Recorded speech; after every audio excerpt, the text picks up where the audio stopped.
Hello guys, welcome back to my video. Ayan guys, magluluto tayo ulit sa aking kitchen. Ayan, magprepare na ako ng sibuyas at bawang. Siyempre magigisa tayo. At meron tayo diyang kalamansi guys.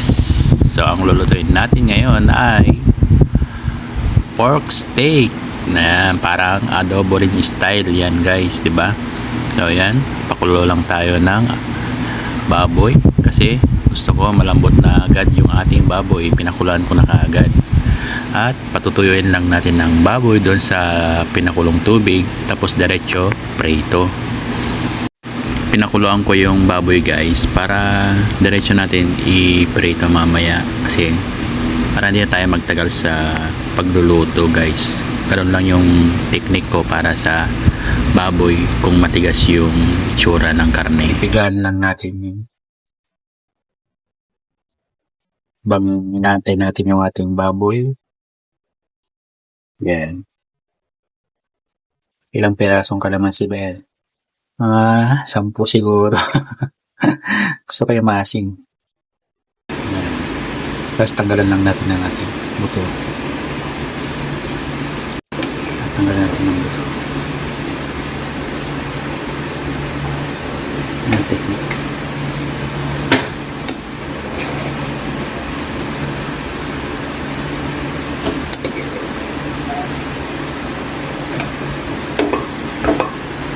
So yan ang ating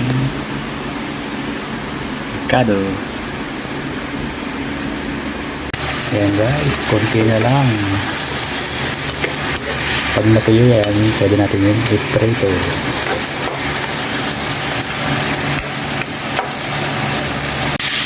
So yan guys, after 30 minutes tuyo na. I-prito natin sa mantika or sariling mantika niya para mag-brown.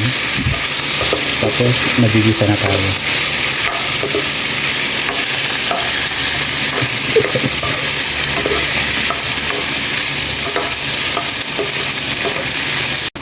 Bawang.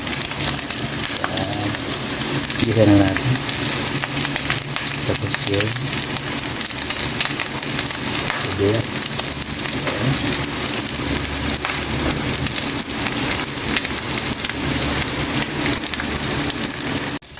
After ilagay natin yung ating sibuyas tsaka bawang, yan, imimix lang natin sa karne yung ating recado hanggang sa mag-brown, golden brown ng ating mga bawang at sibuyas.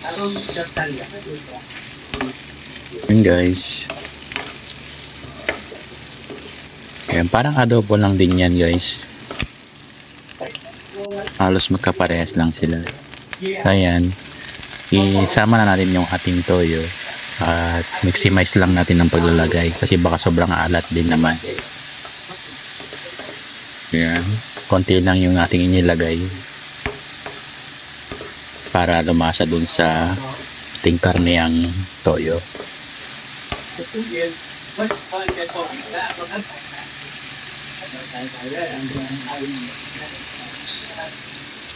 So ang susunod natin guys ay ang paminta. Yan. Para medyo spicy. Medyo may lasa. Ayan, lalagay na natin yung ating calamansi juice. Ayan. Gusto ko yung maasim. Yung nalalasahan pa yung calamansi. Ayan, dagdagan natin ng konting tubig. Ayan. Konti lang muna guys. Pwede rin yung kung ilan ang gusto nyo. Kung gusto nyo masabaw. Sa akin kasi gusto ko masabaw. Kasi pang ulam din kasi yan guys sa factory pag nagbabaon ako. Kaya gusto ko maraming sabaw. So lagyan natin na oyster sauce para may lapot ng konti. So yan, dinagdagan ko rin siya ng cubes para lumasa ang ating baboy sa sabaw. Mas malasa ang kanya soup. Yan. Sa pork steak. Ito naman guys, meron tayong sili, tsaka onion, spring onion, parang dahon ng sibuyas at bunga ng sibuyas. para pan-toppings natin sa ating adobo. So ayan, titikman natin kung okay na ang ating pork steak. So ayan, bossing, you try it.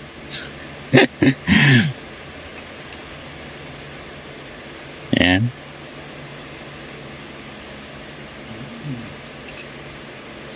Ayan, approve naman daw ang ating luto, sabi ni bossing. So ayan, proceed. So ayan guys, ito na po ang ating pork steak. Para Yan, sana po nagustuhan yung aking video. lagyan na natin ng At para maluto. maraming salamat sa inyong panonood Yan, dadagdagan ko na at support. toppings, sili. Ayan, lagay po natin ang ating sili. Patayin na natin pala. Tapos lagyan natin yung ating At onion sa ibabaw. Yan. Lagay natin yung ating